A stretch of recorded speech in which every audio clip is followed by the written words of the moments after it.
It's not only Oyo, Ekiti and the rest of them that have this challenge. Nigerian Union of Teachers are the ones on strike.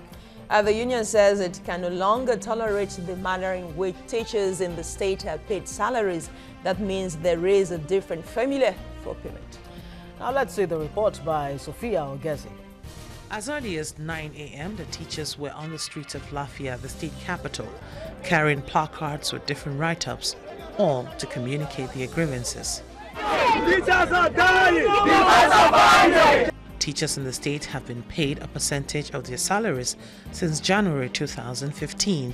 They are now protesting a downward slash in this arrangement from 80% of their salaries in January 2015 to as low as 30% in recent times.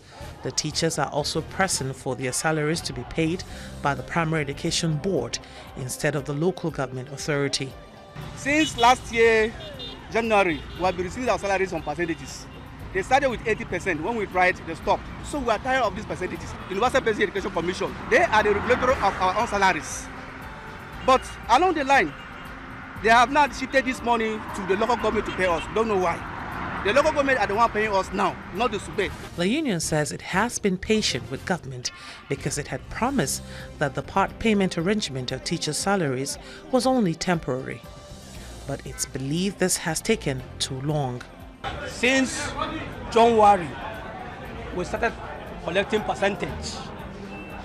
The joinees goes from normal to half salary, from half salary to even 20%. Out of 100%, give you 20%. Some teachers are even collecting 150 in a month. How do you want that teachers to even cater for themselves, even cater for their families? The union says after deliberation with government, which did not yield any concrete solution, it is left with no alternative but to embark on strike to press home the demands of its members. We are here only to present a message to you from our state body that we don't want the percentage to continue again. We want our salary to be paid in full, and we want our salary to be in normal channel. The local government authorities, on the other hand, insist that the situation is beyond their capacity. It is not an intention of this government to pay a single worker on percentage. However, for obvious reason, which I know, our resources has been overstretched. To assure you that your message will be channeled appropriately without time wastage. The union willingly give government a 2-week window during which they will be open for talks and negotiations. But they promise that if after 2 weeks nothing is done to address their plight, there will be no going back. Sophia Ogezi, TVC News, Lafia, Nasarawa State. All right, there you have it. That's what is happening in Nasarawa State. Half empty, half full. It's not even a case of half empty, half full here. It's 20% we're talking about. Okay, so John, would you want to react to that for us? Would you take 10% of your salary, 20% instead of having nothing at all? Well, of course, that is not tenable. None of the people on the corridors of power, as governors, as local government chairmen, as councillors, as federal legislators, and so on, are on percentage salary. And yet these are the people that have all the prerequisites of office. These are the people that have extra money that they can do without a formal salary. So why would the worker who depend on this salary and whose salary is not enough to meet his basic needs be expected to live on 10, 20 or even 50% of his monthly wage? Now, I think the fundamental issue again which Nigerians have not addressed, this crisis, apart from the economic downturn, is traceable to the fact that the politicians had taken all the money meant for the working of the state to put into their electoral fortunes. And what we are seeing in the respective states is as a result of this. And again, it is because we have not allowed the laws of this country to function. Because elections are not supposed to be a situation where we pull all our resources into trying to get particular individuals elected. That's why the electoral law provides that you can't spend more than $500 million for presidential elections, and then the scale goes down. Are you saying the government should probe? Are you saying, Mr. Oda, are you saying the government should probe the campaign funds of the state governors? Precisely. Precisely. This is a part of how we will get to the root of this. Because in each of the states, they spent all these billions trying to get themselves elected, and in the process, they cannot meet the basic requirements that is there for governance. Now, we also have the type of situation we have in the country. When people talk about productive sector, we ask, before oil, we had the government of late Obafemi Awolowo declare free education. And you can't quantify the work that the teacher does in the classroom. Neither can you quantify the work of a health worker. Clearly, without these people doing their work, the society will just grind and we'll go back to our primitive days. So when people talk about unproductive workforce and all of that, these people don't even appreciate the essence of work. All right. Okay, now let me stay with you, John Oda. Our guest here in the studio, Mr. Sholoki, talked about diversification. Now, that seems to be the buzzword at the federal level. But correct me if I'm wrong, do you see any of the states and the chief executives actually moving in the direction of diversifying the economy? Take Imo State, for example, you have Ohaji oil palm industry that can produce enough oil for the rest of Africa. Niger State can give Nigeria enough rice, and so many other states. There's bitumen in Ekiti, Ondo. Bauxite in Ondo as well. Yes. So why are the states not even talking about diversifying the economy and just talking about, this overheads for salaries? This is precisely the problem, because we have such poverty of idea at the level of governance. The people who put themselves up for elections clearly don't have a clue about what it takes to rule a modern state.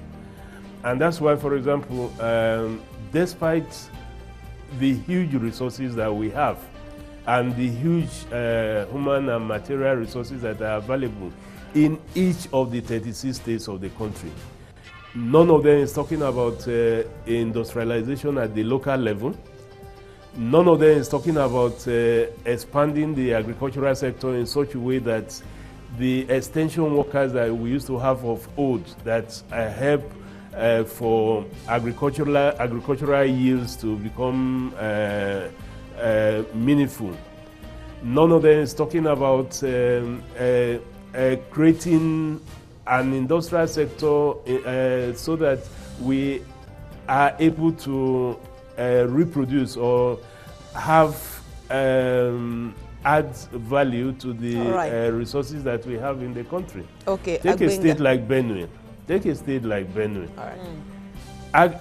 Agriculture ought to have been the mainstay of that state. How many cottage industries are there in the state? At a particular season, you have fruits that nobody can use. And this has gone on and on. And you don't need rocket science to be able to put some resources to be able to harness this for the betterment of and for improved revenue of the state. Okay, we'll take the Our story. politicians are not interested We'll take the story from Imo. States. But just before we take that story from Imo, just towing the line of the argument of diversification and IGR. arguments have come up, and as workers have been blamed that even some states that try to do one or two things, take the textile industry for instance, and that it's moribund as we speak. Even some of these companies and corporations that are privatized, that the Nigerian workers didn't really do well to even justify why they should stay on in such particular entities, and that even the NLC itself is compromised. Well, I want to say that. Even if the workers are not doing well in those corporations, what has happened to those who are found wanting? Were they investigated? What was responsible? Those are the things that government should also embark upon. It is not just talking about it; it's about acting it. Because the government is not acting it. We are saying that yes, we have done this, we have done that, but workers are not making it work. What have you done to those workers who have done that? But that is not to say that we will not continue to try. That is the only way out. The bailout cannot be a continuous thing. Because I could remember sometimes last year, a government in this country got a federal allocation of minus 25 million. You understand? Because all the bailout fund given out had been removed from the source. So we can't continue this way. If workers have done this, definitely we'll still continue to do it, and we'll also ask why they have done it so that we will not repeat the same mistake again. And moreover, even our political class cannot be exonerated from those odds, because I know states with that runs hotels. I know most of our political office holders keep their harem of girlfriends there. You understand? Keep their guests there. So what are they talking about? So there's a lot of waste. So there are a lot of waste ongoing, but how to address it? Our governors come out to say yes, we want to address this problem. And then there's the issue of security votes. Security votes still have not been defined. Nobody has been able to say, hey, you governors, what are you doing with this so-called security votes? We'll still come to that. Let's go to Imo State. Of course, yesterday, pensioners, went on protests, actually laying down on the streets of Douglas Okigwe Road, insisting that 14 month salaries, pensions should be paid. Now, the chairman, Imo Pensioners Association, Gideon Ezeji, told journalists that the state government, under the leadership of Rochas Okorocha, has been owing them pensions and gratuities since 2011. Saturday Ochia has more for us. These are members of the Nigerian Union of Pensioners Imo State chapter. They came in their large numbers with placards bearing different inscriptions. The senior citizens who took over Government House roundabout defied the early morning rain to express their grievances like non-payment of pensions and gratuities. We are here on demonstration against the Imo State government for not paying us our various entitlements, ranging from monthly pension. He's owing civil pensioners 13 to 16 months. He's owing local government pensioners 14 to 17 months. He's owing the top primary school teachers 23 to 26 months. He's owing IBC pensioners 36 months. He's owing Alvanico pensioners 68 to 71 months.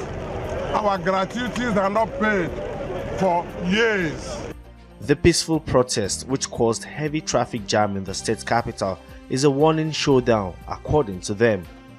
They believe that this will give birth to a bigger protest if government fails to attend to their plight. I have been retired for 5 years. I have no gratuity, I have no pension, and I have children I'm taking care of. So that is why we are gathered here today, to tell them that we are not happy with this government. Of course, we know that Imo State got 26 billion naira bailout funds last year. And with the situation with pensioners and workers, I mean, how do you don't justify forget the allegation by the ICPC on the issue of the bailouts that went on in Imo State. They diverted most of this, bailout funds. Let's have John Oda respond to what is going on with the pensioners in Imo State. It would seem, playing the devil's advocate here, that the only crime that these pensioners have committed was not actually to put their hands in the public till, and so that, they will not suffer what they're suffering now.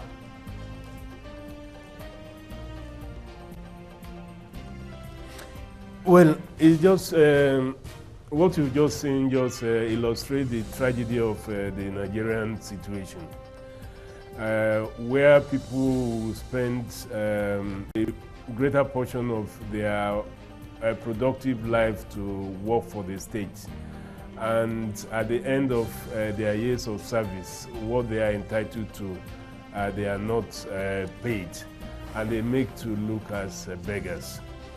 And yet some of these states, they are governors who have no record of being captains of industry, are richer than the respective states.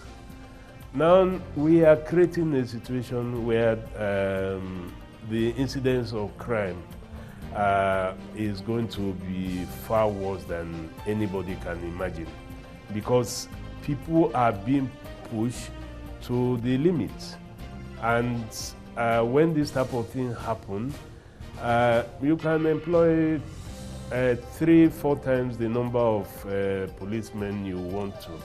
But once you do not address the issue of that is affecting the workers, that is affecting the pensioners, that is affecting the people, there's no way you are going to be able to eradicate crime. Instead, this crime is going to magnify and increase several folds. So my message to the political elite in this country is that they are creating a condition for both violent crimes to increase, and possibly a violent revolution to happen in this country. Okay, because the stark reality between what the politicians are doing, their affluent lifestyle, and the miserable condition of the average Nigerians, including the working people, is completely so stark and unrealistic. Okay, even from the reports, if you hear what this pensioner said, this gratuity being owed dates back to 2 years, not just last year where you blamed the oil dip. We're talking of years back when there was a boom, so to say. So what's the excuse for the state governor not being able to pay these gratuities? It is ridiculous and very, very, very irresponsible if a governor will be owing those who have put their productive life, who have spent their own entire life serving the state at such a condemnable level. Well, I think the labor movement too are not also up and doing, because how will you sit down and say you are president of NLC or chairman NLC Imo State, chairman TUC, chairman pension association in Imo State, and your members will owe to the tune of about 11, 14, 16 to 72 months, and you'll be looking. I think we should also blame labor at that point in time. You understand? That they are unable to have their in the till is also a plus for them. But be that as it may, I think the governor, because I think in the past 5 years it's been there, is the one that, you know, so definitely that does not represent the progressive sect of the political class. Because when you have a governor that could owe workers up to 6, 7, 8 months and still gallivant around and go about in long convoy, I'm going to build, when I was in Owerri, I saw the mall it was building. That should not be the focus now. If you want to diversify, there are other areas you can diversify to. So perhaps misplacement of priority? Misplacement of priority, because when pensioners are not paid, they die untimely. They are bedeviled by serious sicknesses. And even their children who they are supposed to be taken care of will also go into other sources to also make ends meet, to be able to support their poor parents. So it's a negative domino effect. It's a negative thing, because if you have not paid, definitely they will find a way out. Nigerians will also, everywhere in the world, you will always find a way out. That's why criminality thrives now. That's why you see people going to criminal activities. But Governor Rochas Okorocha will always pride himself on the issue of free education for the people. Is it robbing Peter to pay Paul kind of arrangement now? Is that it? Well, I have not seen where you have this pathetic situation. I'll still be talking about free. What is free in education? Today, what is free in education? In all our states, I've had cause to sit down with 1 or 2 governors who have told me, point blank, man, it is not possible to have free education. To have free education. I've had the opportunity of sitting down with 2 ex-governors to say, no, with what we have on ground. And that was in the time of oil boom. Like Don said, like we have agreed here, it is about misplacement of priority. And like we have said the other time, look, what is happening to the security votes? We must sit down. They must also look at certain things. That, if you have a security vote that you spend at your own leisure, the way you like it. Then those who have not stolen, who have meritoriously served the states, are being denied their rights. Definitely something is wrong with us as a people. Is it that we are callous, we are wicked, or we are insincere with ourselves? And I think Nigerians and the workers also have a role to play, especially the leadership of NLC and TUC.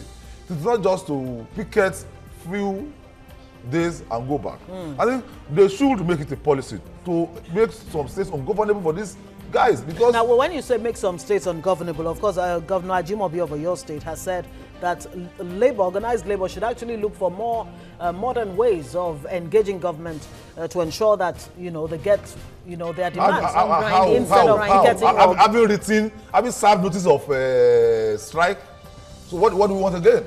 Apart from strikes, are there more except those who make peaceful changes impossible, make violent ones inevitable?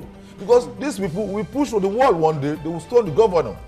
And from there, so many things might come up. So, but you see, when they are still picketing, when they are still when they are embarking on peaceful protests, I think they should be listened to, they should be accorded their respect, they should be answered. Let's have John Oda respond to what you just said. Now, in Imo State, that perhaps the leadership of the NLC in that state and some other states might have been compromised. Why would you allow your members be owed for that long? And it's just in the open now. Why?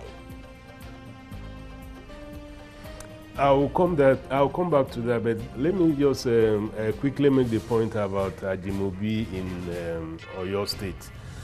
I've had his officers say over and over again, workers should come with new ideas and all of that. This is the height of irresponsibility, because the workers didn't put themselves up to be elected as governor of the state. By putting yourself up to be elected to lead the state, it is indicative that you have ideas about how to make the state go forward. And one of the basic requirements of somebody who wants to lead the state is that you have a greater intellect, or at least more ideas about how problems of society can be solved.